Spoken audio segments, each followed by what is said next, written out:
Having become Field Marshal, there is no way he's going to give up the post of Army Chief. Because, Yeah. Army Chief is where the power is. It is not Chairman, Joint Chiefs of Staff, though he's also 4-star. It's not Yeah. really Field Marshal. It is the Army Chief. I don't see Asim Munir, especially the kind of manipulative person that he has been, that he is going to relinquish the post of Army Chief.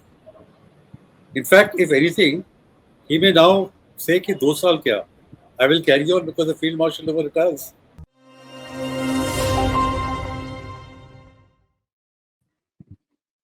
You're on the Gist on Strat News Global. Welcome. I'm Surya Gangadharan.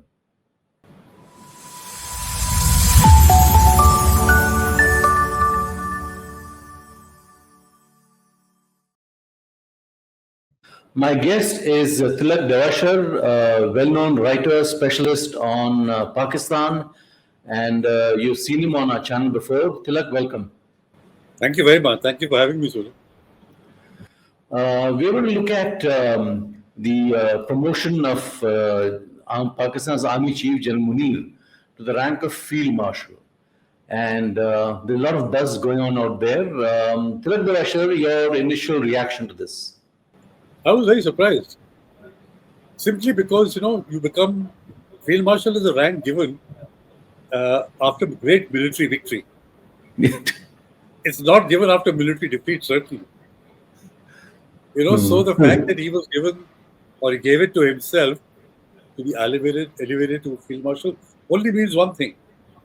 That they're trying to fool their own people that actually we won. It's called snatching victory from the jaws of defeat. You've lost.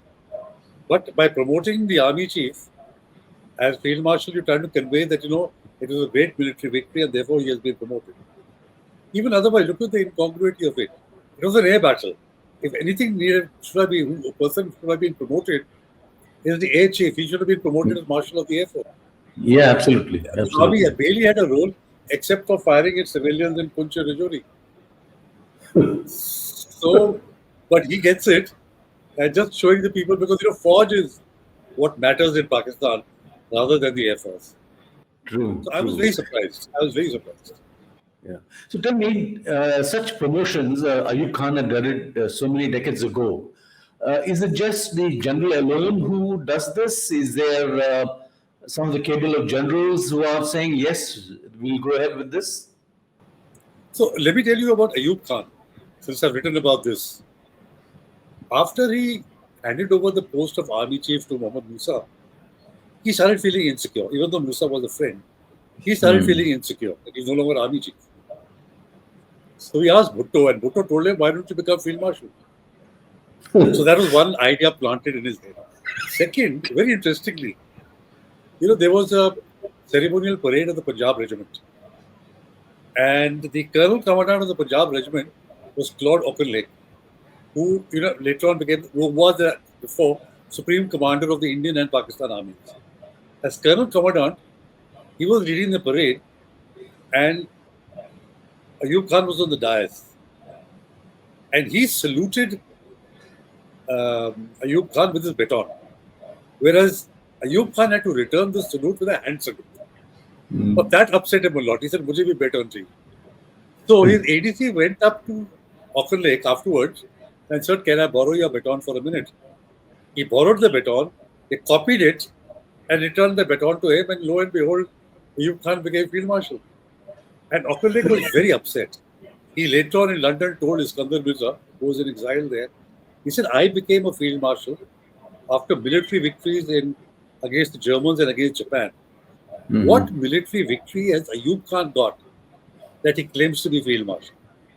So just to show that Field Marshal is a very, very special rank in military tradition to get after major military victory. Neither did Ayub Khan have any victory, and Asim Munir had a defeat. But such is the nature of the beast in Pakistan that who's to question?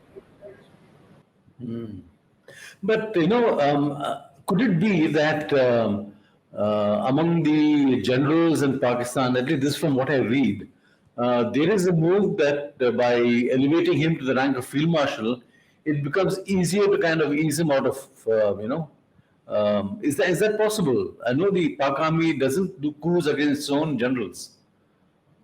It's certainly possible, but it's not going to happen. Constitutionally, Asim Munir can get another 2 years after November. Yeah. The 26th Constitutional Amendment allows him to go on for another 2 years. Having become Field Marshal, there is no way he's going to give up the post of Army Chief. Because, Yeah. Army Chief is where the power is. It is not Chairman, Joint Chiefs of Staff, though he's also 4-star. It's not really Yeah. Field Marshal. It is the Army Chief. I don't see Asim Munir, especially the kind of manipulative person that he has been, that he is going to relinquish the post of Army Chief. In fact, if anything, he may now say कि 2 साल क्या, I will carry on because the Field Marshal never retires. Yeah. Yeah. Yeah. Technically, field marshals can carry on forever. Yeah. But now this is where the problem will come. As it is taking a 2 years extension means about 10, 12 lieutenant generals will retire, see them off. If he carries on beyond that also, on the pretext of being Field Marshal, Yeah. it will lead to a lot of heartburning in the army. And how he manages that will have to be seen. But this is a united institution, isn't it? The generals, despite their differences, will stay together. Or they hang separately. So they have to stay together. Yeah. So they have to stay united despite, but there is a lot of churning. It is not that the decisions are followed. Decisions are followed, but in reaching those decisions, there's a pretty frank discussion in the corps commanders meeting. People have different points of view. They all put their points of view. But once a final decision gets taken by the chief, everybody falls in line and everybody follows it. Tell me, There was only once yeah. there was a sort of a kind of a mutiny after 71 war. The corps in Bahawalpur had not been deployed. And the people there were very upset at the nature of the defeat and the manner of the defeat. So they decided to march to Islamabad and ask Yahya to step down. Ultimately, cooler senses prevailed, and a delegation went to meet Yahya Khan and to ask him to step down. But other than that, there have been plots by individual officers, Yeah. here and there, but no mass sort of a rebellion or any even move for that. That discipline continues to hold. Do you find that strange? Or is it because they're all together on the gravy train? Yeah, that's there. And also the discipline of the army, unlike, there are no colonel revolts led by colonels or anything like that. It's a disciplined sort of force. And they follow the tradition, the British tradition. Once the chief says something and it's laid down, willingly or unwillingly, they will sort of follow it. You follow Pakistan closely. Do you sense a kind of concern, growing concern within the army establishment that they need to be more looking more westwards towards Balochistan, Khyber Pakhtunkhwa, rather than having to do these little things with India? Certainly, I think there's a lot of disquiet, especially among the veterans and the senior echelons of the veterans. People who have been chiefs and 3 stars.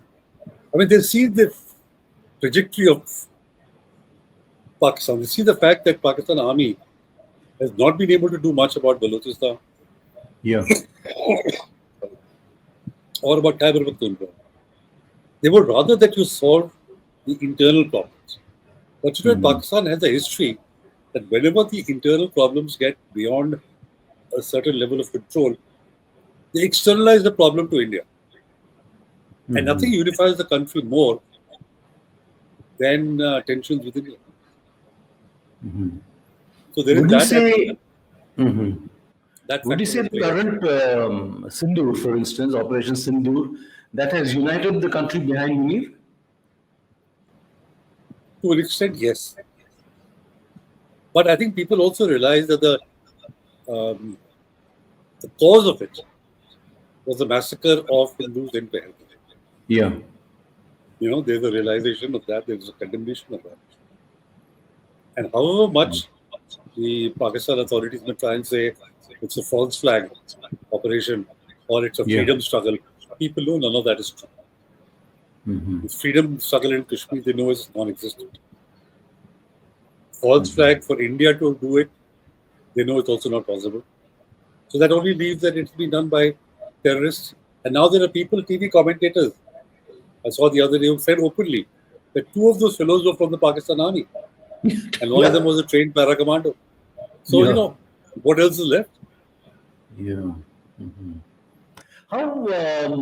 What is your sense of the public reaction in Pakistan to this conflict and Munir's elevation? I haven't heard anything about Munir's elevation. It happened just happened less than 24 hours ago. But I think for the conflict, they would certainly like a victory. I think they're disappointed that there is no victory. But I think the worrying thing also is the holding the Indus Water Treaty in abeyance. I think especially in the rural areas in Punjab and in Sindh, Yeah. they see that now the time for Kharif, the planting of early Kharif, and if there's shortfall of water, then what happens to the agricultural cycle? So there is concern about water. There is concern that prices will go up, food security will get impacted. So there are those issues, and then now that the IMF has come out with a set of even stiffer conditions, Yeah. people are bracing for further hike in electricity fares. So I think a lot of attention is being given to the economic mismanagement or the economic situation in Pakistan, and the fact that they can see for themselves that the exchange with India didn't go down well with Pakistan at all, and people staying in Rawalpindi or Sargodha, Jacobabad, everywhere, they can see the damage which is being done to the air bases, and that Pakistan was not able to do anything about it. Tell me, do you sense any strategy vis-a-vis India's move on Indus waters, keeping the treaty in abeyance? Is there any? I know the minister has talked about talks with India, but beyond that, No, I think they are waiting for somebody to bail them out. uh-huh. See, I think India has laid out very clearly that without verifiable and credible action on terrorism, the Indus Water Treaty is going to continue to be held in abeyance. And Pakistan is also on the back foot because both in 24 and earlier this year, we had proposed discussions on the Indus Water Treaty because there is a provision in the treaty itself of review. We Yeah. have proposed review and given reasons for it. Reasons of demographic change, of new technological advancements, new engineering solutions to the construction of dams, climate change, and Pakistan just stonewalled it. So, as far as we are concerned, we had put it out on the table to hold discussions. They haven't done that, and they're not doing anything on the terrorism front. So, they should probably wait for some other country, for the US to come and say, they think that they will always be bailed out. It is not their responsibility. They need to do nothing about terrorism. I think it's about time the world told them that, please smell the coffee. It's your responsibility. You better take care of it. And the way they've mismanaged their water resources, Yeah. you'd be surprised if 51 they were a water abundant country. Today they're a water scarce country. So, you have to take charge of your life. Yeah. I just want to touch on the Baloch issue here. The movement there appears to have reached some kind of a level which could get serious as it goes forward. Do you see any moves by the Baloch to kind of come together, build a kind of a political momentum also? I think that is the important factor which needs to be strengthened. You see, I think the freedom fighters have got the Pakistan army. They're matching the Pakistan army in small arms. Like the Jafar Express hijacking, Yeah. the kind of blasts they're carrying out. They've got access to very sophisticated American weaponry, coming to them through the TTP. They have now a strong civil society movement, which has unified the various tribes, which is Balochistan, pan-gender. Mostly women are now leading this thing. Yeah. So you have the elements there. But I think what is the next level to be taken, they will need to come out with a consensus document on some sort of a draft. What will Balochistan look like? Parliamentary democracy, presidential democracy. What about human rights? What about fundamental rights? Issues which everybody can unite at and look at a document, yes, this is what Balochistan means to me. A national flag, a national anthem, or a song, something like that. I think there were some reports that people are working on it, but this is what I think will take it to the next level. You don't see the Pakistani state ever sitting down to talk to the Baloch. No. If they could, you see, the people who could have talked to the freedom fighters were mainstream Baloch politicians. Yeah. People like Akhtar Bengal, Abdul Malik. They have all been sidelined and treated very badly. Yeah. Akhtar Bengal, in fact, the National Assembly in disgust because they didn't allow him to speak for 2 days. And when he got up to speak on Balochistan on the third day, it was pointed out there was no quorum. So he came out and resigned. He said, if I can't represent my constituents, if I can't tell the assembly, nobody in the assembly is interested to know what the problems of Balochistan are, then what am I doing here? So now there is no go between, the politicians in Quetta, the chief minister and all. The chief minister, in fact, would be shocked. Sarfaraz Bukti, when he was home minister in 2017, he made a statement which is on record that the only solution to the Balochistan issue is genocide of the Baloch. He's a Baloch himself, home minister, saying genocide of the Baloch, and he's the chief minister today.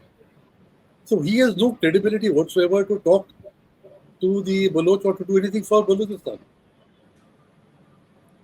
The mainstream politicians who could have been marginalized. So now you have the freedom fighters and you have the civil society. And the army, even if they could talk to, and I don't think so they want to talk to, they won't have anybody to talk to. What is your assessment of the Baloch military capabilities? See, in their terrain, you can't match them. Yeah. They know the terrain with the back of their hands. They've been fighting since 1948. Yes. Today, they have access to sophisticated weaponry. They have sniper rifles, night vision scopes, thermal imaging. Except for artillery and air power, they have everything that a small, army would need. So, the capabilities of guerrilla warfare and fighting in their hills and taking care of themselves are unmatched. And the Pakistan army, basically the Punjabi army, is out of their depth in trying to fight the Baloch. My question also on Khyber Pakhtunkhwa and the TTP. Where do you grade the battle now between TTP and the Pak army? The TTP is as compared to the Baloch, a different kettle of fish. They don't want separation. Yeah. The Baloch want to leave Pakistan. Yeah. The TTP wants to impose their version of Sharia. First in the form of tribal areas, then in Khyber Pakhtunkhwa, then finally in the rest of Pakistan. So they're looking to that. Again, on their hills, in their terrain, the Pakistan army can't match them. Yeah. And plus they have that. What motivates the Baloch is separation. What motivates the TTP is religious fervor. Again, the Punjabi army is not able to tackle that either. Yeah. And as this Noor Wali Masood made a statement recently, he said the name is the Islamic Republic. Tell me one thing which is Islamic in this country. He said liquor is not only drunk but manufactured in Pakistan. You have usury, you have interest-free banking. Not interest-free, you are banking based on interest, which in Islam is absolutely forbidden. And he listed out a whole lot of other things. He said, when we come, we will impose a real Islamic system. I mean, that would frighten me. But absolutely. It has resonance with people who have been brought up to believe that it is the Islamic Republic. That we were promised that under Islam, there will be peace, there will be happiness, and none of the vices will be there, and all the good virtues will be there. So people believe in it. And they know that Pakistan is anything but that. Yeah, and here absolutely. Is the TTP promising them all that. Last question. Regarding India, how do you see our policy with the Pakistani so far, with the Baloch, with what's going on in other parts of Pakistan? I think we've kept as it should be, a hands-off distance. Yeah. As per the norms of the international system, we follow that. We don't want to meddle. We have suffered ourselves from people meddling in our affairs. Besides, I think we realize that Pakistan is imploding anyway. They're doing to themselves. We can't do anything better. So just sit back and watch the fun. You know. I mean, So it's yeah. if uh, there are two things in Pakistan happening simultaneously. One is the ethnic discord. You have the Baloch, you have the Pashtun. The Sindhis are pretty upset too on the water issue. Then you have Pakistan imploding from within. In my first book, I talked about the deep factors: Yeah. water, education, economy, population. Take water, for example, that I study closely. According to Pakistan's own think tanks, Pakistan is becoming a water scarce country. They've already reached water scarcity. They're going to soon become an absolute water scarcity level, which means drought-like conditions in parts of the country. Now, neither China, nor the US, nor the IMF can come and give them water. And there is Yeah. no life without water. Likewise with education, 50% of school children who should be in primary schools don't go to primary schools. Of the 50% which does, there are massive dropout rates. So filtering up, very few are going to secondary schools, to higher schools, and to university. So in an increasingly globalized and technological world, Pakistan is producing illiterates or Yeah. poorly educated people. Population is growing at 2.55%. And because of the water crisis and agriculture, Pakistan today is importing 3 million tons of wheat. Population of 240 million, it's soon going to become 300 million. How much wheat are they going to import then, and where is the money for it? So, these are the things which will going to lead to an internal implosion in Pakistan. Because I don't see any leadership in Pakistan today, civil or military, which has an understanding of the problems. And even if they understand it, they have no vision how to tackle it. And even if they have vision, they don't have the courage to take the measures that are required. So I wrote in my So first book a line which I keep quoting, that is Pakistan then ungovernable, or are its leaders incapable of governing? I think it's a bit of both. and you don't expect the Pak army to have the vision or the courage to step aside like the Bangladesh army did. I don't think so. They have the understanding. I think they continue to feel that they are the ones who have got all the solutions, that you shoot your way out of trouble. You can't. You can do it in pockets, you can do it in limited time. You can't shoot your way out of the kind of problems that Pakistan has. Tilak Devashar, great talking to you as always, and great perspective also. Thank you very much. And let's see going forward what Pakistan comes up next with. Thank you very Thank much. you, Surya. Thank you very much. Nice talking to you too. Take care. That's all we have for you on this edition of The Gist. Do subscribe to our YouTube channel, follow us on social media. Thank you very much. Good day.